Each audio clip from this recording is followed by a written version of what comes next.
جه رمضان عليك دلوقتي وانت عايز تاخد اجازة، خايف المدير بتاعك يقولك نو نو نو ما فيش اجازة، انا اقولك حتة اكتب ورق. هتروح للمدير بتاعك وتقول له انا عايز اجازة وتمايس عليه، يعني مش تقول انا عايز اجازة كده، انا عايز اجازة كده بمايس.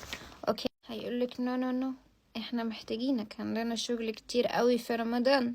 قوله والله وانت طالما مش محتاجني مش مهم عندك راحتي، وسيبه وامشي وكمل اليوم عادي ولا اكن في اي حاجة حصلت. تاني يوم غيب، باترون يقعد يرن عليك وانت مش بترد. تالت يوم نفس الكلام، يرن وانت مش بترد، وبعدين لحد ما تستريح وتكون شبعت خلاص اجازة، بعديها روح الشغل عادي كأن ما حصلش اي حاجة. هيجي يقولك انت اخدت اجازة، قوله لأ ما حصلش، انت ظلمني، واتقمص منه وامشي. فهيأنب له ضميره كده شوية، وبعدين هيعوز يصالحك، ما اكيد مش هيكون كله مخاصمك، هيجيلك بيتك بقى ويقولك معلش انا بضيق، وهينسى خالص موضوع الاجازة بس، وتتصالحوا وتروح شغلك عادي ولا اكين في اي حاجة حصلت. ايه رأيك؟